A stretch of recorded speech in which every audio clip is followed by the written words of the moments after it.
On this week's episode of A Dryer Dose of Disney, Jared tells us about the annual passes at Universal Orlando.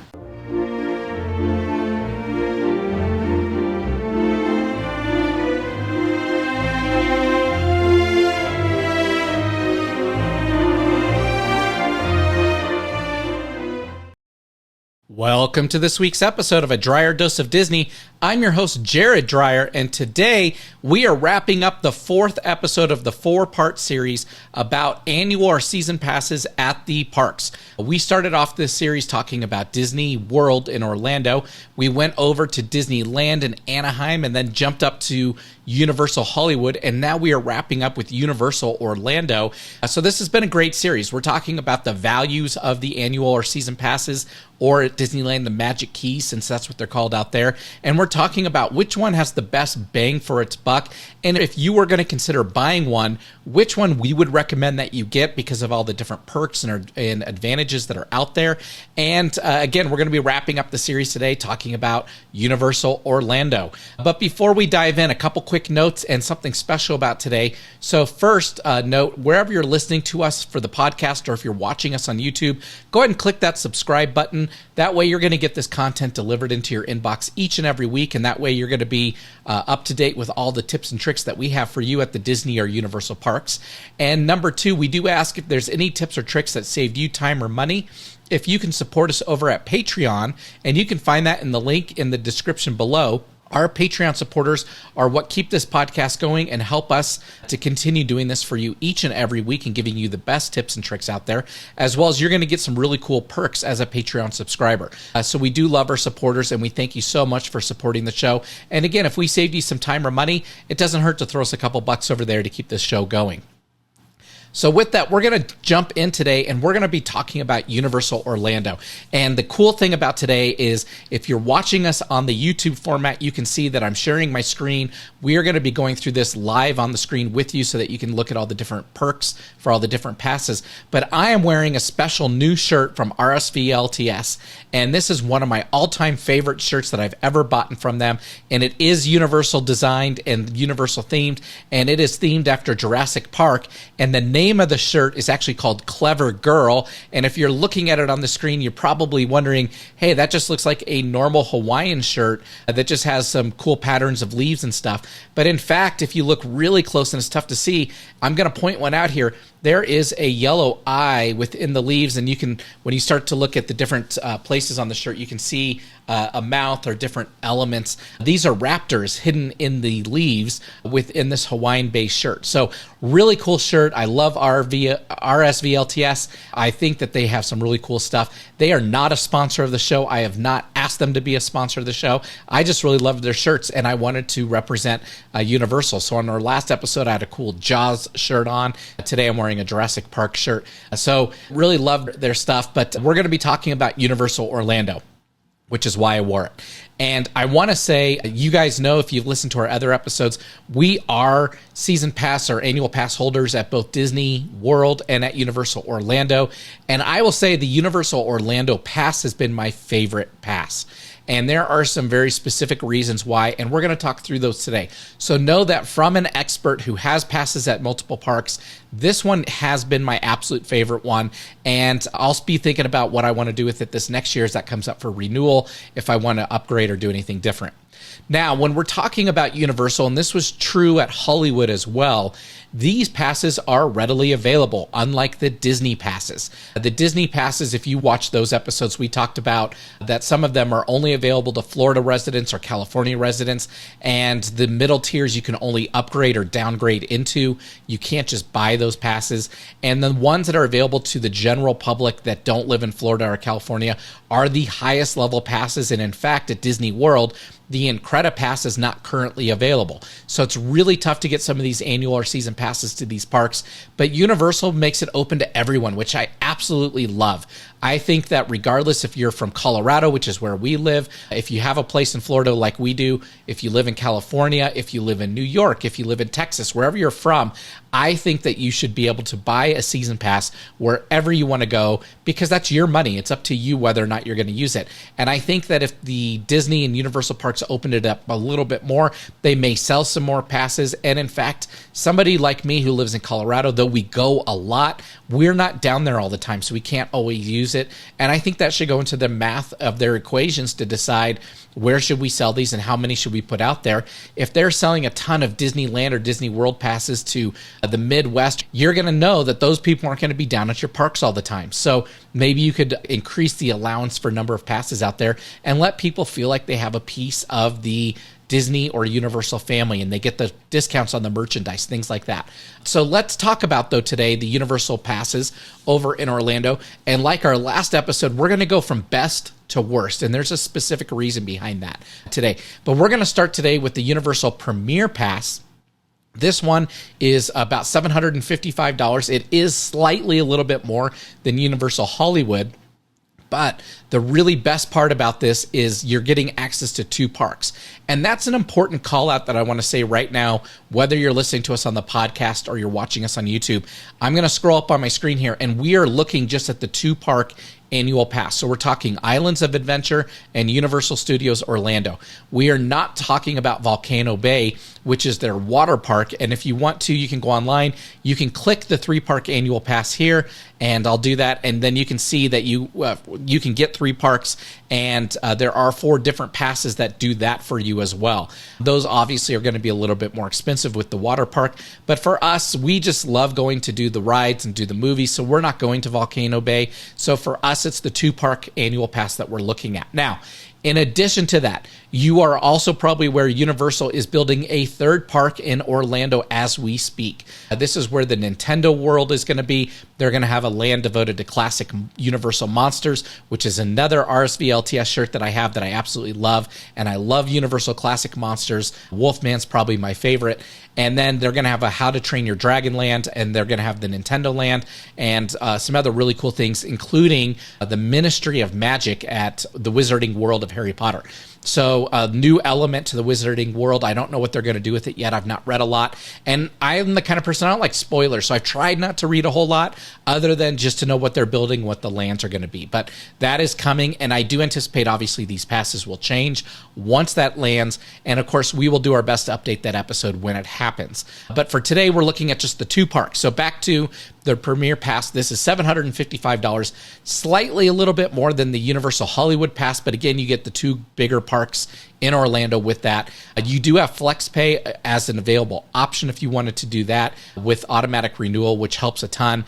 And that one is about $37 a month, so it's not too bad. For a family of 4, you're looking just over $148 a month or so. But you do get park-to-park admission. Now, I will say that this is a key call out on the Universal Orlando annual passes, is park-to-park admission is huge. So basically like Disney, it's park hopper, where you can go between the parks, but that means you get to ride the Hogwarts Express. You can go back and forth between the 2, and that only applies to the top 2 passes here because there are blackout dates on the other ones on the lower levels. But to have unlimited access to both parks where you can go back and forth without a reservation as much as you want is huge. And in fact, we've had days where we have gone back and forth between the parks multiple times, meaning we start in one, we decide to go to the other, we'll spend some time there, we go back to the first. We've done that multiple times where it's something like maybe we found something we wanted to buy, or there was somewhere we wanted to eat, or there was a ride we missed. We would go back and forth multiple times because you can walk between them. And if you've listened to our episodes where we've talked about rope drop and touring strategies at Universal, we did cover both parks in the same episode. And my tip or trick there is that it is quicker to walk between the parks than it is to take the Hogwarts Express. Now, granted, if you have a Harry Potter fan in your family and they absolutely love that and they want to ride the train, that is very cool as well. And we've done it dozens of times and we think it's an awesome experience, but it does take a long time. Typically, the lines are early in the day. You can usually get on within 10 or 15 minutes, but later in the day, your lines are going to be 30 minutes to an hour, and the load, unload of that train takes forever. Now, they do have multiple trains running, but they can't get more than one into the station at a time, and so it's going to take a long time to get the other people off, and then to load the train and get it launched, and then to disembark from the train as well.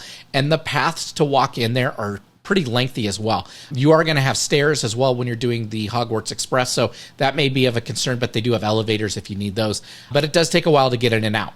We've always said, hey, if we're going to go between the parks, we've done the trains enough. Now, if we have friends with us that want to do it, then we'll do the train. But we will walk out of the front. We will walk in front of the Chocolate Emporium and Hard Rock Cafe, and we will walk into the other park at that point. It's a lot quicker, and you can usually do it in about 5 or 10 minutes.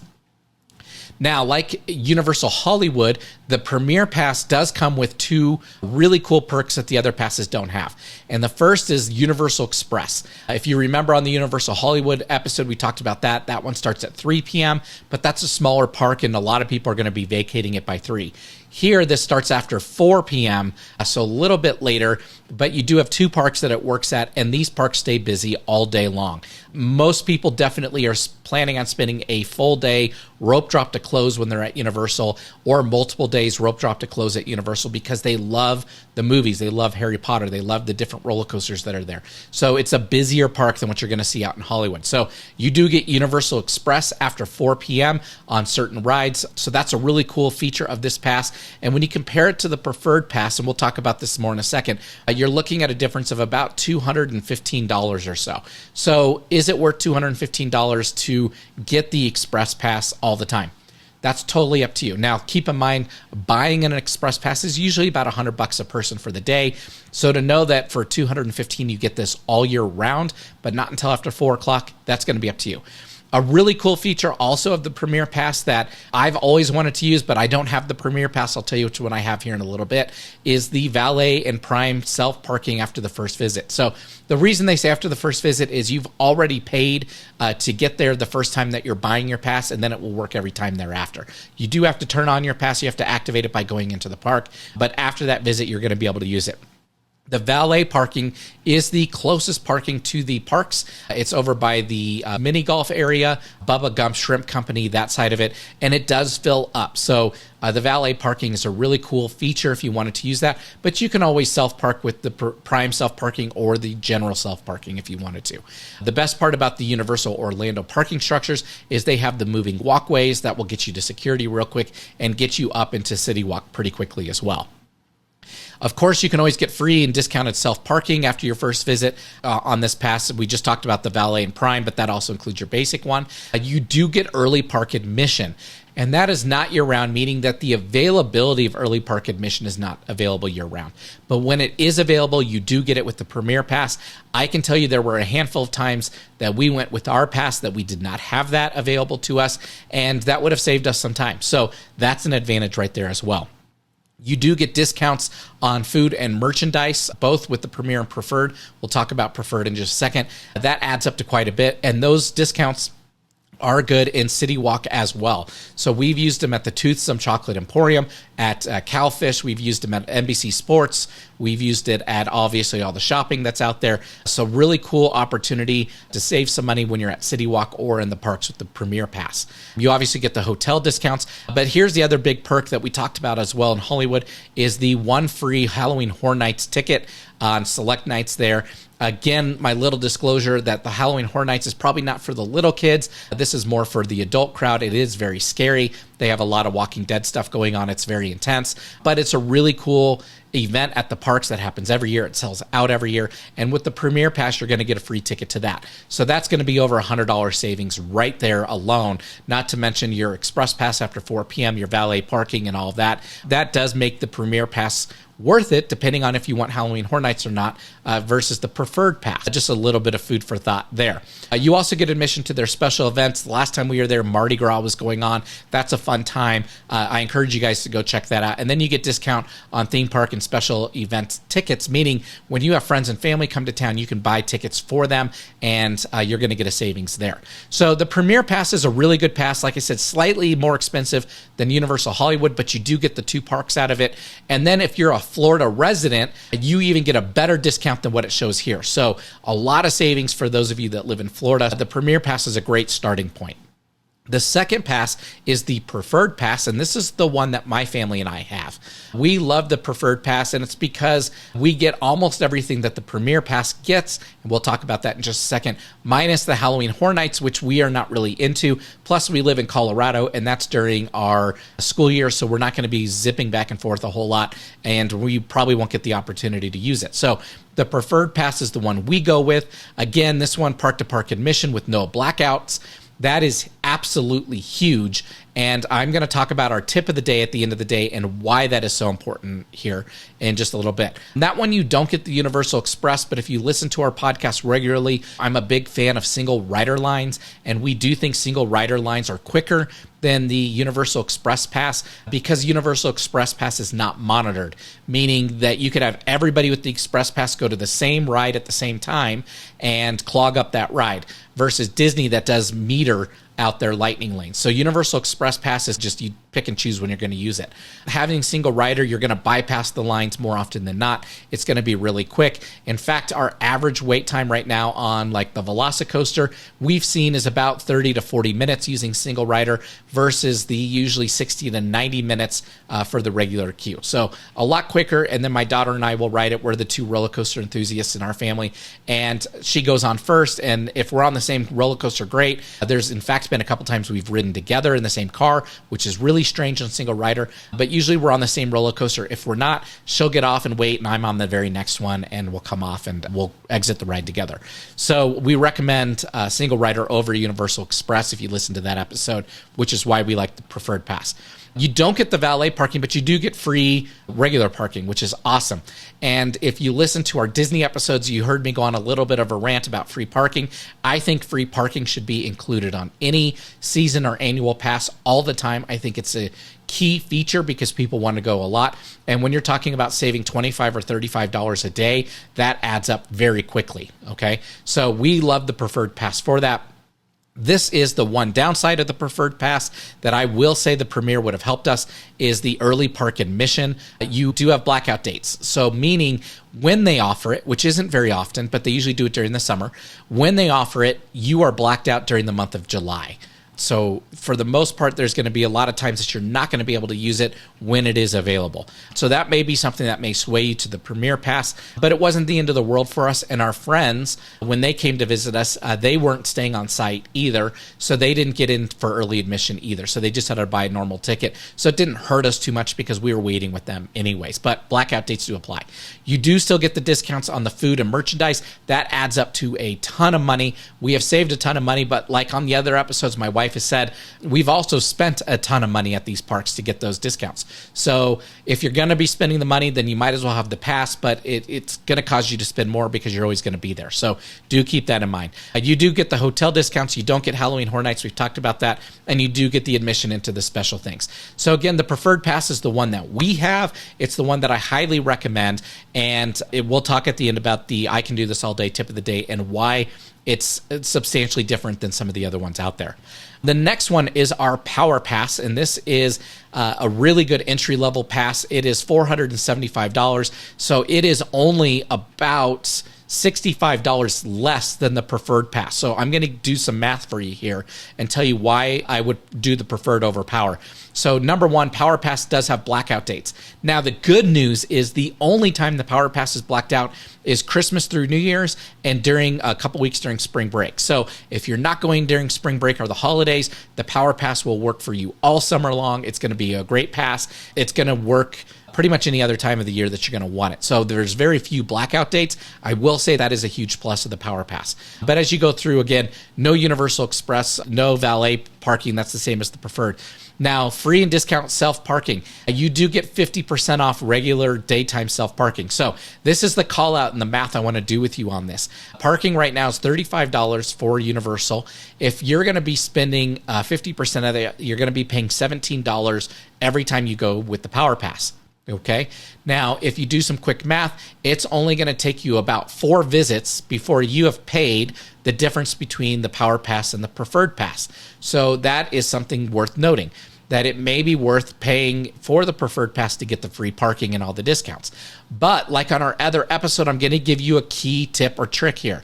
If you are not planning to go during the holidays, and if you are not planning to go during spring break, you can have one person in your family get the preferred pass. You can have everyone else in your family get the power pass and use that one preferred pass to get your free parking, and use that one preferred pass to get your discounts on your food and dining and merchandise, stuff like that. So you could end up saving about $60 if you do that, if you're not planning on going those other times during the year. So that's a way to game the system a little bit, and you can save some money there. But for us, all three of us have the preferred pass, and that actually was advantageous when our friends came to town because we had to take multiple vehicles into the parking structure, and that way we were able to split up and put one of us in each vehicle, and we were all able to get in for free. So do keep that in mind. That's a little bit of a trade-off there, but the power pass, again, if you're not going out the holidays or during spring break, may be a way to save some money if you mix and match those passes. Let's keep going. Again, we already talked about they don't get the discount, but you do get the hotel rooms at a discount, and then the admission to special events and special theme park tickets and all that. The next one, the very bottom one, is the seasonal pass. This one is $50 less at $425. This is the one, and I said this on the last episode for Universal Hollywood. This is what I call the sucker pass. Do not buy this pass. The reason is it's $50 less, but the blackout dates are most of the summer in addition to spring break and Christmas. And so usually the time of years you're going to want to go anyways, and it's only saving you about $50 from the next one up. When you go down, it has no benefits really other than hotel discounts or other theme park discounts. You don't get into the special events. You don't save money on food or merchandise there. You don't get any discount on your parking. So again, this is one, the only person that I could say may benefit from a seasonal pass is somebody who lives in the area, who has other family that has the other passes, and they're just not going to go all the time. Then I may look at the seasonal pass, but you're looking still at 4 visits to make it even worth it. And if you're not going to go during the summer or whatnot, then when are you going to go, and are you going to make it worth it? These other passes after 5 visits pay for themselves, and the Premier Pass after 7 visits pays for itself. And actually, I'd even say probably closer to 6 because you get that Express Pass available in the afternoon, and you're not paying for that as well. So definitely a huge advantage to get into at least the Preferred Pass with the free parking, because like I did the math for you, the Power Pass just isn't worth it unless you have someone in your party that has the higher ones and they're already saving on the parking. The Preferred Pass is the one we go with. So that is my recommendation. Again, if you're a Florida resident, you're going to save even more money on this. And we have not come to our first renewal yet, but I am aware that when you do a renewal, you do get a discount on the renewal. So that'll also save you some money as you continue to renew year after year. So really, when it comes down to it, when we're talking Universal Orlando, I believe you really have 2 choices. It's the Preferred Pass or the Premier Pass. You're going to get free parking. You're going to get discounts on all the food and merchandise. The question is do you want the Halloween Horror Nights and the Express Pass after 4 p.m., or do you not? And if you do, then you want to go with the Premier Pass. If you don't, go with the Preferred Pass. Those are my 2 recommendations. That's where I would stick to it, and that's what I would do. Which now leads me to our I can do this all day tip of the day for this week when we're talking about Universal Orlando. And that's the fact that if you go to Orlando a lot and you're considering getting a pass between Universal or you're considering getting a pass between Disney, I'm going to recommend, if you have to choose, I would get the Universal Pass. And the reason I would get the Universal Pass is obviously it's a lot less expensive. So when you're looking at this for right now, just about $100 more than the most basic Disney Pass, which is the Pixie Dust Pass, which again is only available to Florida residents. So that's a challenge in and of itself. But for a little bit more than $100 for the Universal Pass, you're going to get no blackout dates with the Preferred Pass. You're going to get free parking. You're going to get all the discounts. You get access to 2 parks. It's good every day of the week. It's good on the weekends. When we stay out there at our condo, we like to go to Universal on the weekends just because our Disney Pass doesn't work on the weekends for the Disney parks because Pixie Dust doesn't let you in on the weekends. So we do a lot of Universal. On Saturdays and Sundays, we usually will head up to the parks. We'll spend half the day there. We'll ride some rides. We'll eat some good food at the restaurant. And then we'll go back and relax and sit at the pool or go hang out or go work or do something else.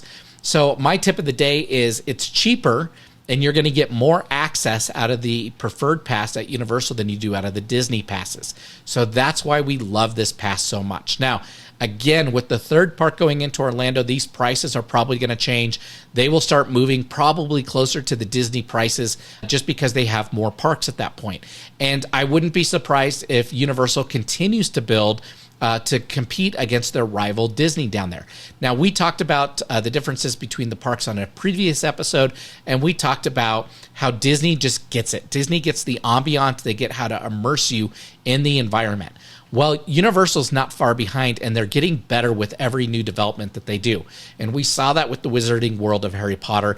We are going to see it now at the new park, and we've seen it with the Nintendo Land that's out there at Universal Hollywood, and will soon be opening in Orlando as well. So they are getting better at it, and I can say they're going to be competing pretty closely with Disney here in the next few years. So those prices could go up, so do keep an eye out for that. But as of today, the preferred pass is cheaper than Disney. You get more days, you get free parking, you get the whole 9 yards, and anyone can get it. So that's the one I'm going to choose. With that, we wish you a magical week as you're planning your next vacation. Stay tuned, and again, so please subscribe, as we're going to have a new episode coming up next week, and we will talk to you next time. Bye-bye.